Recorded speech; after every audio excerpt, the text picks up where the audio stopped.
Azul, Ansofisouen, Andamathlim, bonjour tout le monde.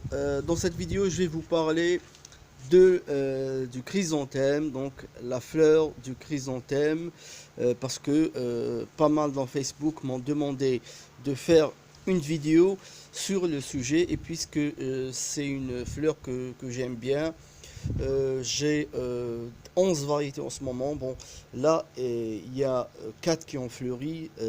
Les autres elles sont dans mon autre jardin. J'avais en fait 19 ou 20 en tout. Et puis, les chrysanthèmes à grosses fleurs, hein, à fleurs géantes, je les ai perdus. Il me reste ce qu'on appelle les chrysanthèmes de jardin. Alors je vais essayer de ne pas faire une vidéo trop longue. Donc qu'est-ce qu'il y a à dire au sujet du chrysanthème? Il a une réputation dès ici, hein, donc chez beaucoup de jardiniers, d'être une plante assez difficile.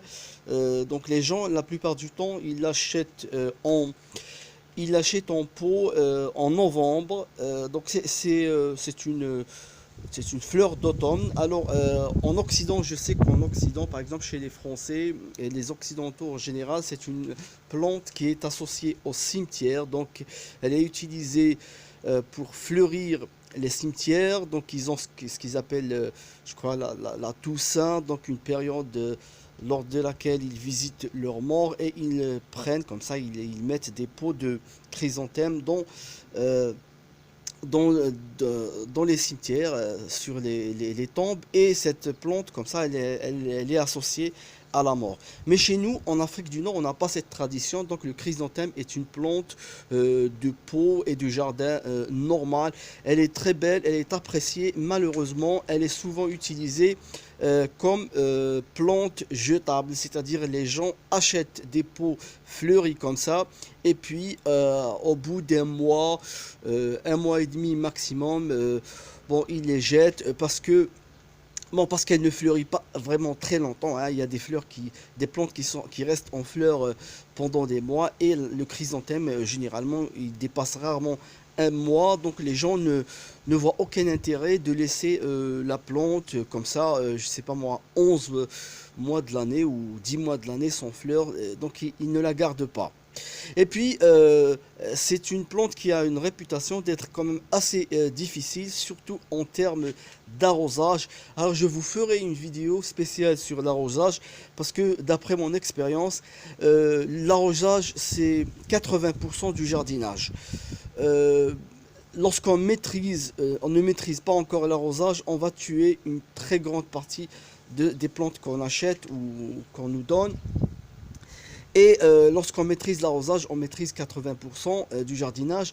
Et la plupart des gens,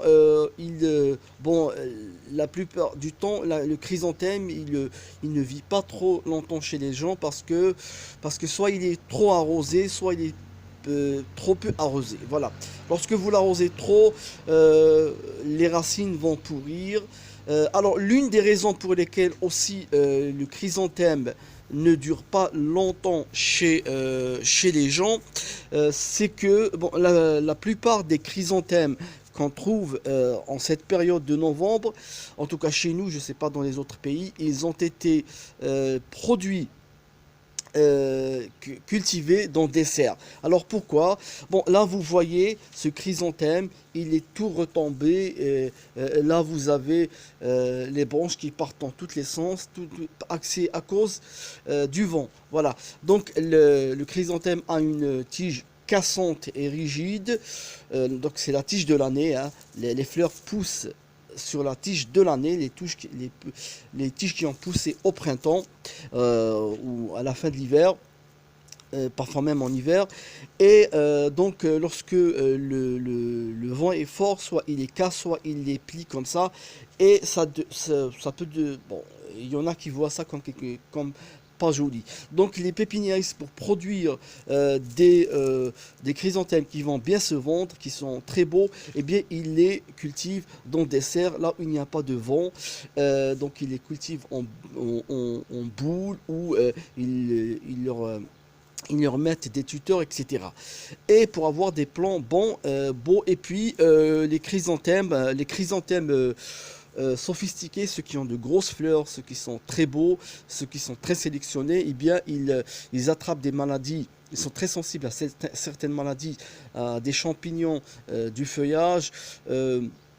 Aussi, leurs fleurs s'abîment facilement à contact de la pluie, hein, surtout les pluies fortes et la pluie ajoutée au froid. Aussi, ils sont très sensibles à une espèce de puceron noir qui les attaque.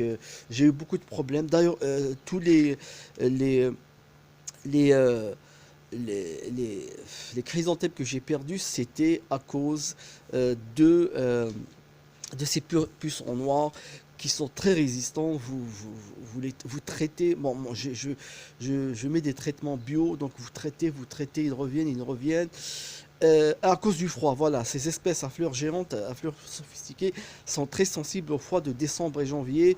Bon, moi, je les ai un peu négligées lorsqu'elles ont perdu leurs fleurs. J'aurais pu les sauver si je les avais gardées, fait rentrer, je sais pas, dans un endroit où il ne pleut pas et à l'abri du vent. Donc je reviens à cette affaire de serre. Donc la plupart des chrysanthèmes sont cultivés en serre et lorsqu'il reste, je sais pas moi, une semaine, 10 jours à la vente, donc les pépiniéristes les sortent pour ce qu'on appelle les durcir un peu, les habituer au soleil et au vent, mais elles ne sont pas tellement habituées. Donc lorsque vous achetez votre chrysanthème et que vous le mettez au balcon, bon, lorsque vous l'achetez, il a l'air normal, mais lorsque vous le mettez au balcon, qu'il va recevoir la pluie, il n'est pas habitué à la pluie, les fleurs vont en très peu de temps, elles vont s'abîmer. Beaucoup de gens ont vécu ça, ils ont acheté de très beaux chrysanthèmes et en quelques jours, les fleurs ont été fichues en l'air. En plus, il faut savoir que les chrysanthèmes des serres, ils sont tout le temps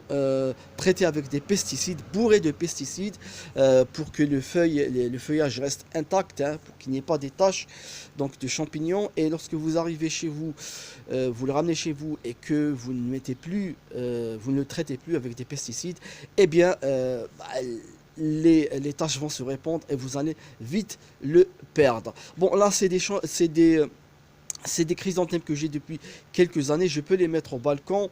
Ils sont habitués, hein, ils ne viennent pas des serres. Voilà ce que j'ai à dire sur le chrysanthème. Bon, je tiens aussi à signaler avant de terminer la vidéo qu'il y a beaucoup de variétés en fait, qui fleurissent en automne et au printemps. Et j'ai même des variétés qui fleurissent pendant 4 mois. J'ai une variété de chrysanthème jaune citron qui fleurit en automne et au printemps. Bon, la floraison d'automne, elle dure très peu, un mois et demi, mais celle du printemps, elle a duré 3 mois. J'ai eu en tout 5 mois de fleurs, hein. Donc, il y a pas mal de chrysanthèmes. C'est pas seulement une fleur d'automne, hein. On peut avoir des fleurs au printemps. Voilà ce que j'ai à dire. À la prochaine vidéo.